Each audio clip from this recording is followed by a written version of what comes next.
lot of things about idling that are, we sort of call them some general myths about idling. One of them is that if you turn your car off, every time you turn your car off and turn your car back on, you're somehow harming the engine or harming the components of the engine or something like that. And that's actually, that's a myth. What you're looking for really in idling is thinking about how many seconds it takes you to sort of idle so that you can turn the car off and turn it back on and save fuel. So just from a strict economic standpoint, 10 seconds is kind of the metric. If you leave your car running, if you're going to have your car running for more than 10 seconds, if you turn it off and then turn it back on, you're saving gas. Hot spots are train track crossings, which we have a lot of here on Michigan State's campus, where it can be up to 3 to 5 minutes that you might be waiting for a train. That's 3 to 5 minutes that you can save fuel and reduce your emissions and actually save wear and tear on your car. Aside from the emissions, gases that are emitted from the tailpipe are one of the leading contributors to smog and sort of low-level pollution. So aside from saving those emissions from leaving the vehicle, stopping idling also reduces actually sludge buildup in your engine as well. The reason is that when you're idling, the engine isn't burning hot enough to completely burn all of the hydrocarbons that are pumping through it. So you actually end up with more residue from doing a lot of idling than you would just at normal driving speeds when the engine runs a little bit hot.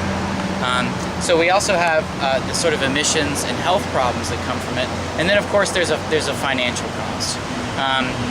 Back when gas was a lot more expensive last summer, it was over $4 a gallon, it was pretty easy to make some calculations about just how expensive vehicles on Michigan State's campus would be just from letting them idle. So you figure if you have 1,000 vehicles that idled 5 days a week, 5 minutes a day, I think the calculation came out to be about $80,000 in extra fuel cost just from idling. There's a whole other piece of idling, which is the diesel trucks and diesel cars, which are becoming more prevalent now. So those big trucks typically take 3 to 5 minutes to warm up, and we're talking about one of the big Volvo trucks or Mack trucks or something like that. So people then naturally assume that when they turn the truck off, it would take another 3 to 5 minutes to warm up before they could then go on their way. So your average delivery person isn't going to like that because they have certain metrics they have to meet in their route. And it may not take them, with just a minute or two to drop off what they have to drop off. But again, another myth. Most of the time, once the diesel truck is warmed up for the 3 to 5 minutes at the beginning of the day, if you're turning it off and turning it back on, it's not going to cool down enough to where you would have to warm it all the way back up. So where we see that on campus a lot is specifically loading docks. So backing up to one of the dorms to deliver food, for example, backing up to one of the labs to deliver scientific equipment, other types of computer equipment, things like that. I worked on a project that was looking at how we could reduce engine idling specifically on Michigan State's campus. What we ultimately came up with as a committee was a set of recommendations that we handed off to the environmental stewardship team, who then works with the communications office for the vice president.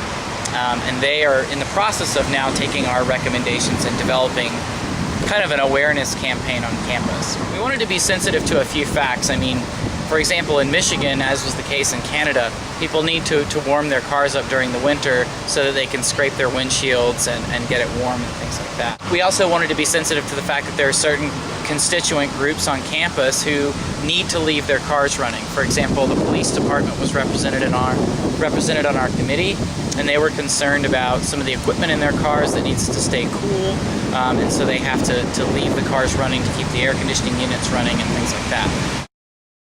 There's some very simple things that can be done, some general rules of thumb.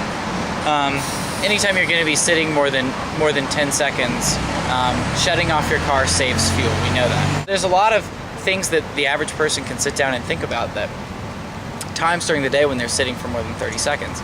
Again, we talked about train tracks, loading and unloading, waiting for someone to come out of a building, dropping someone off.